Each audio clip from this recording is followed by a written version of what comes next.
તો એક સેનાપતિ જો આંધળો હોય તો અનેક ઇતિહાસો એવા રચાયા છે કે જેનો આગેવાન આંધળો એનું કટક દરિયામાં આખે આખી પ્રજાને, આખે આખા સમાજને, આખે આખા વિસ્તારને ક્યારે ભૂલથી પણ ખાડામાં નાખવાનું કામ જો આગેવાન તરીકે કરવું તો મને ઈશ્વર માફ ના કરે, કુદરત માફ ના કરે, બાકી તો બધા કરે.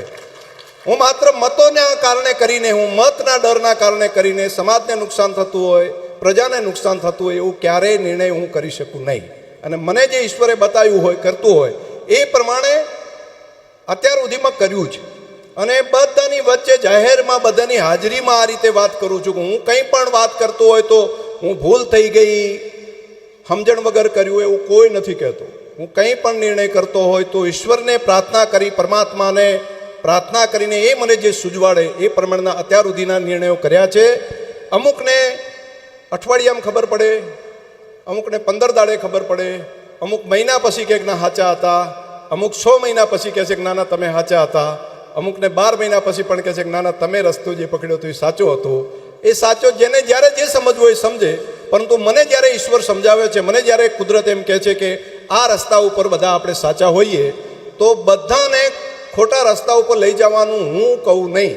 મારો રસ્તો મને જે ઈશ્વર સૂઝવાડે એવો રસ્તો હું કહું છું. એના કારણે કરીને ઘણું બધું દુઃખ સહન કર્યું છે, ઘણી મુશ્કેલીઓ સહન કરી છે અને હજુ પણ એ સહન કરવાની તૈયારી પણ છે. પરંતુ પ્રજાનું હિત, સમાજનું હિત, જેમણે મારા માટે કંઈક કર્યું હોય એમને ખાડામાં પડવા હું દેવા માગું નહીં. અને એ બાબત હું જાણું છું એટલા માટે કરીને તમારા બધાની વચ્ચે મૂક્યું. મારે ઇતિહાસ 1-2 બાબતોના કહેવા છે. કેટલીક જ્ઞાતિઓની અંદર, ગુજરાતની રાજનીતિની અંદર એવા આગેવાનો આવ્યા કે જેણે આખા સમાજને કાયમી સત્તાની સાથે રાખ્યો. કેટલા એવા આવ્યા કે ભાઈ નેતા માત્ર અમે રહીએ સત્તામાં એના કારણે નહીં, પરંતુ સમાજને સત્તાથી દૂર ન કરવું. મેં પાટીદાર સમાજની અંદર મેં બેઠેલા ઘણા આગેવાનોને મેં જોયા છે. એ ચિમનભાઈ પટેલ હોય તો એમના માટે, કેશુભાઈ આવ્યા હોય તો ત્યાં, એ પછી બાકી પણ બધા 1, 2, 3, 4, 5, 6 જોજો તમે બધા, અને એની પ્રગતિ જોજો. આખા દુનિયામાં સૌથી સક્ષમ જે પ્રજાઓ 4-5 ગણાય એમાં એ સમાજો પહોંચી શક્યા. એક બાજુ સાચી દિશા મળી અને એમને એમ ના કીધું કે ના તમારે તો સામે જ રહેવાનું, તમારે તો સંઘર્ષ જ કરવાનો. અને જે લોકો માત્ર ને માત્ર સમાજોને સંઘર્ષ આપ્યો છે જીવનની અંદર, બીજું કંઈ નથી આપ્યું. અમે કરીએ રાજનેતા પણ તમારે તો માત્ર સંઘર્ષમાં જ રહેવાનું, તમારે સામે જ લડવાનું, તમારે લડ્યા જ કરવાનું. એ સમાજની પ્રગતિ નથી થઈ. ક્યારેક ક્યારેક કોઈક નેતાઓની પ્રગતિ થઈ શકી છે. આ ઇતિહાસ એક ગામનો નથી, આખા રાજ્યનો ઇતિહાસ નજર સામે જોશો તો દેખાશે. આ હું જોઉં છું અને મને સત્ય લાગે છે. એટલા માટે બે ધડક, બે દીધક બધાની વચ્ચે કામ કરું છું. એટલા માટે કે મારે તમને આગળ લઈ જવા છે, મારે આ વિસ્તારને આગળ લઈ જવો છે, મારા વિસ્તારનું ભલું કરવું છે. એના માટે કરીને હું આ કામ કરું છું, રાત દિવસ કર્યા કરું છું. અને આજે કેટલાકને ધ્યાનમાં આવશે, કેટલાક અઠવાડિયા પછી, કેટલાક 15 દિવસ પછી કહેશે, કેટલાક 2 દિવસની અંદર કહેશે કે ના શંકરભાઈ તમે સાચા હતા.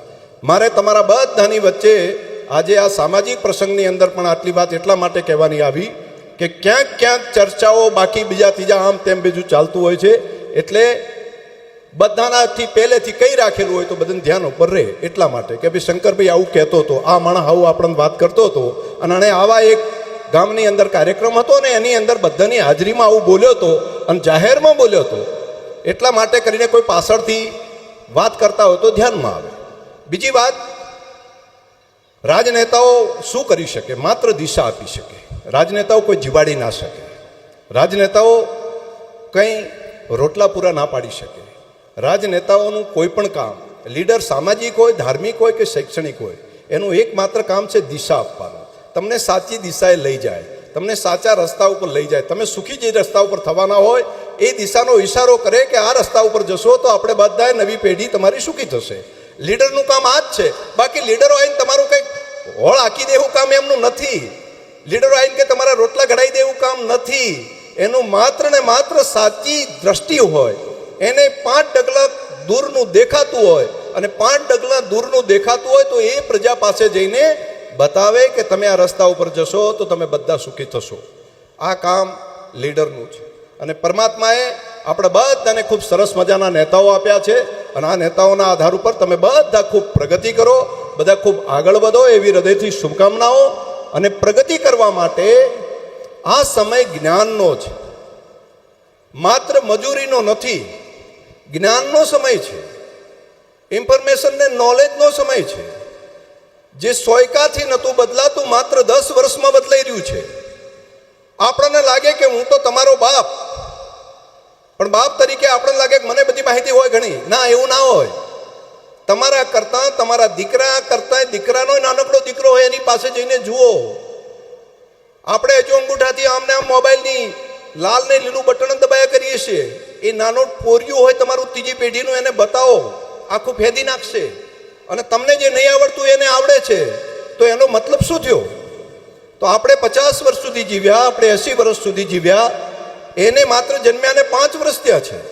તો આપણે કંઈક નાના તને સમજણ ન પડે એવું નથી. દરેક સમયે જે બદલાતો સમય હોય છે, બદલાતા સમયની અંદર આપણે આ વાતને સ્વીકાર કરવો પડે કે જે બદલાવ સોયકે થતો એ બદલાવ અત્યારે 5-5 વર્ષે થઈ રહ્યો છે. આવું અનેક યુગોની અંદર થયું છે. આ એવો નવો યુગ આવ્યો છે. આ યુગને જો અનુસાંગિક કરીને જો આપણે નહીં ચાલીએ તો યુગ આપણાથી આગળ ચાલ્યા કરશે. સમયની સાથે જો કદમ નહીં મિલાવો તો સમય તો આગળ ચાલ્યા જ કરશે. મારી તમને બધાને પ્રાર્થના છે કે આ સમય અલગ પ્રકારનો સમય છે. એ સમયને અનુરૂપ બધા જો ચાલશું તો આપણે કોઈ પાછળ નહીં રહીએ, આપણી નવી પેઢી પાછળ નહીં રહી જાય, આપણા સંતાનો પણ પ્રગતિ કરી શકશે. શસ્ત્રનો સમય જતો રહ્યો, વટનો સમય જતો રહ્યો. સમય અત્યારે જ્ઞાન અને માહિતીનો છે. ઇકોનોમીનો થોડો ઘણો સમય છે, પણ જ્ઞાન અને માહિતીના સમયની અંદર, આ સમયની અંદર જો રસ્તા ઉપર ચાલશો તો તમને પ્રગતિમાંથી કોઈ નહીં રોકી શકે. અને બીજું, મારી હાથ જોડીને વિનંતી છે, દુનિયાના બધા સમાજો પ્રગતિ જે કરે છે બધા મોટા ભાગના વ્યસન છોડી દીધું છે. વ્યસન છોડી અને શિક્ષણ પકડો તો કોઈ પ્રગતિને ના અટકાવે. ચાઇના જેવા દેશે પ્રગતિ નજર સામે છે. અત્યારે વર્લ્ડની મોટી સત્તા, મહાસત્તા બની રહ્યો છે. એ આજથી કરીને 100 વર્ષ પહેલા માત્ર અફીણ ખાવાનું કામ કરતા હતા. સૌથી દુનિયાના વધારે બંધાણીઓ ચાઇના પાસે હતા અને એ લોકો બહાર આવીને શીખતા હતા. આજે એની પ્રગતિ જુઓ, એને બિલકુલ પ્રતિબંધ મૂક્યો ને પછીની એની પ્રગતિ જુઓ. અફઘાનિસ્તાન નામનો દેશ આજે પણ પ્રગતિમાં સૌથી પાછળ છે. એની પાછળનું જો કોઈ કારણ હોય તો વ્યસન, વટ, આ બેની અંદર જ પડ્યા રહ્યા છે. અને ત્યાં આગળ કાજુ બદામ પાકે છે, અફીણ પાકે છે. પરંતુ આજે સૌથી ખરાબ સ્થિતિ જો કોઈ દેશોની હોય તો એમની છે. તો વટ અને વ્યસનોને છોડી અને જ્ઞાન અને શિક્ષણને પકડશો તો પ્રગતિને કોઈ અટકાવી નહીં શકે. બાકી અમે બધા તો ક્યારેક તાલીઓ પણ પડાવીએ છીએ, ક્યારેક પથ્થરો પણ ખાઈએ છીએ, અને જે ફૂલના હાર પહેરે છે એને એ પણ તૈયારી રાખવી પડે કે એને પથ્થર ખાવાની પણ તૈયારી રાખવી પડે. આ રાજનીતિની અંદર તો રહેલું હોય છે, પરંતુ દરેકે છેલ્લે હિત શું રાખવાનું, દર વખતે તાલીઓની જ અપેક્ષા નહીં રાખવાની. જો આખે આખું ટીમ, આખે આખા ટોળું, આખે આખા સમાજ, આખે આખી જ્ઞાતિ જો બધા ભેગા થઈને એક કૂવાની અંદર પડતા હોય તો જો નજર સામે દેખાતું હોય કે આ કૂવામાંથી બહાર નીકળી શકાય એવું નથી, તો આગેવાન તરીકે ખબર હોય તો કમસે કમ એ વાત કહેવી પડે કે આમાં જે પડી રહ્યા છો, તમે કૂવામાં પડો છો, મહેરબાની કરો, આમાં તમારી પ્રગતિ નથી. આ વાત કરવાની જવાબદારી આગેવાન તરીકે દરેકની હોય, દરેકની હોય.